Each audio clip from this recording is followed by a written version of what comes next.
एक बार की बात है, एक गांव में बलवीर सिंह नाम का एक गांव वाला रहता था। उसे कुश्ती लड़ने का बहुत शौक था। वो दिन रात मेहनत करता और एक दिन वो पूरे गांव और फिर पूरे भारत देश का चैंपियन बना। बलवीर सिंह घर जाता है और अपने पिताजी से आगे जाने की बात करता है। अरे बाबा, अब मैं आगे भी खेलना चाहता हूँ, लेकिन उसके लिए पैसे चाहिए। मेरा सपना है कि मैं अपने देश का नाम पूरी दुनिया में रोशन करूँ। बस बस रहने दे, के नाम रोशन करेगा? कर तो लिया नाम रोशन है। अब कुछ पैसे कमाने पर भी ध्यान दे। जब भूख लगेगी तो घर चलाने के लिए पैसा चाहिए होता है, समझी? इसीलिए ये सब छोड़ के कोई नौकरी कर ले। बलवीर बहुत ही उदास हो जाता है। वो अपने बाबा के कहने पर नौकरी तो कर लेता है, लेकिन उसका मन हमेशा कुश्ती खेलने और इंटरनेशनल गोल्ड मेडल में ही लगा रहता। वो बहुत उदास रहने लगता। अरे ये बलवीर की शादी की उम्र हो गई है, इसकी शादी करवा देते हैं। मैं भी बलवीर की माँ के बिना अब पूरा घर अकेले नहीं संभाल पाता। मने भी कुछ दिन सुकून मिलेगा और वैसे भी मैं अब कितने दिन इसके साथ रहूंगा। ऐसा सोचकर हरिया बलवीर की शादी करवा देता है। सब कुछ अच्छा चल रहा होता है, लेकिन जब भी बलवीर गांव के अखाड़े के बाहर से निकलता, उसका मन बेचैन हो जाता। वो नौकरी के बाद घंटों घंटों जंगल में उदास बैठा रहता। एक दिन उसकी बीवी सीमा उससे बोलती है, अजी क्या हुआ? आप हमेशा ऐसे उदास क्यों रहते हो जी? क्या मैं आपको पसंद नहीं? फिर बलवीर उसे अपने सपने के बारे में बताता है, जिसे सुनकर सीमा बोलती है, अरे कोई बात नहीं, आप देश के लिए गोल्ड ना ला पाए तो क्या, आपका बेटा ये जरूर करेगा। ये सुनकर बलवीर खुश हो जाता है। अरे सीमा, ये तू कैसी बात कर रही है? रघुवीर बहुत खुश हो जाता है और उसे अंधेरे में एक उम्मीद की किरण नजर आती है। अगले दिन सुबह दोनों शहर जाते हैं, लेकिन आते वक्त उनकी बस खाई में गिर जाती है और दोनों की मृत्यु हो जाती है। हमारे पापा कहाँ हैं? स्कूल में सभी हमसे हमारे पापा के बारे में पूछते हैं। बोलो ना माँ।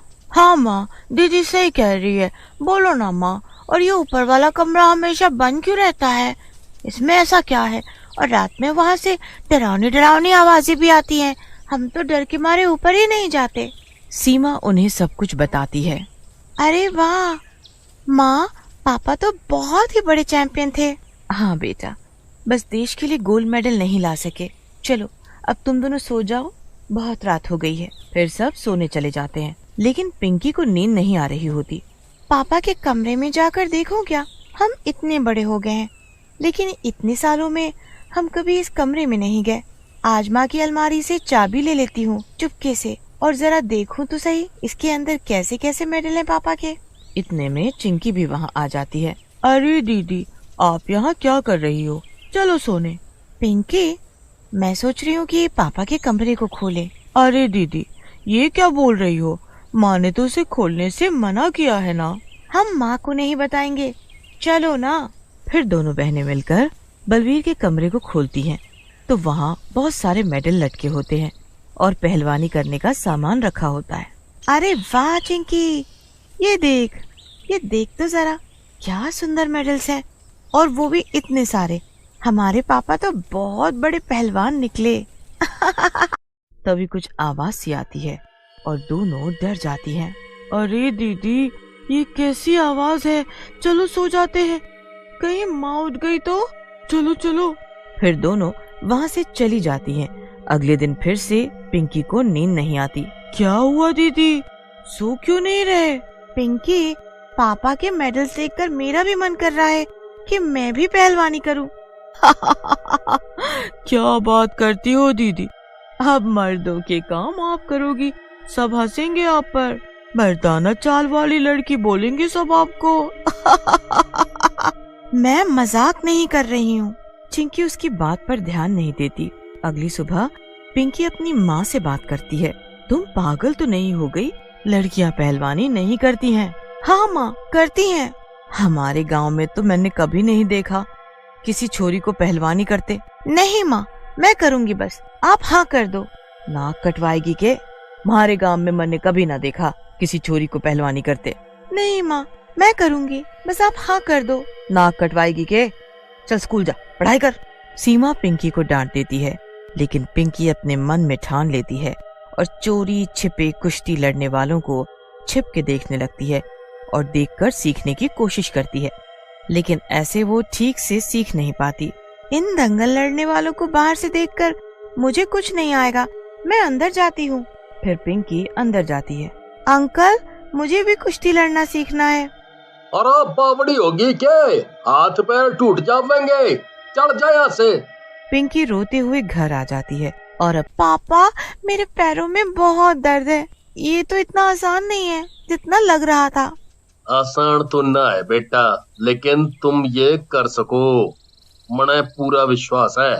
फिर पिंकी और चिंकी दोनों खूब मन लगाकर रोज प्रैक्टिस करती। फिर एक दिन रात में सब लोग खाना खा लेते हैं।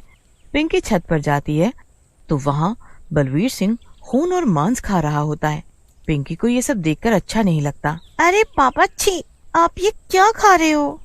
अरे कुछ ना बेटा, अरे तू यहाँ क्यों आई है? हैं? जाओ जाओ यहाँ से।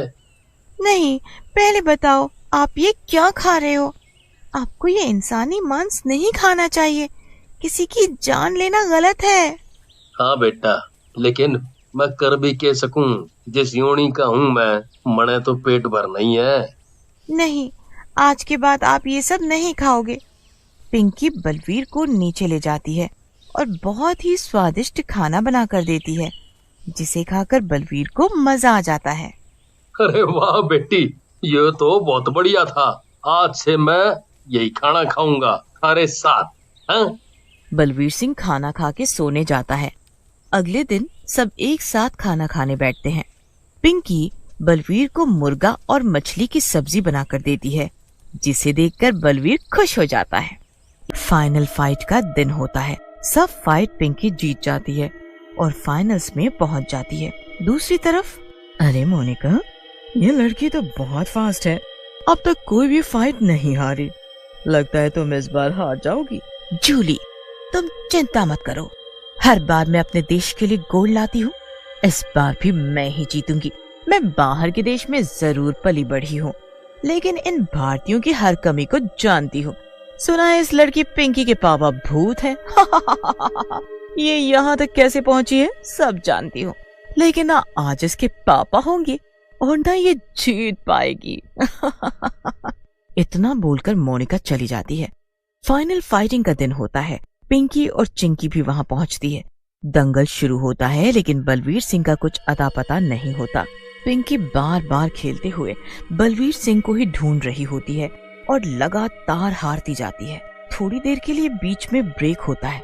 अरे दीदी, आपको क्या हो गया है? आज आप हार क्यों रही हो? चिंकी, पापा कहाँ है? उन्हें बुलाओ, नहीं तो मैं हार जाऊंगी।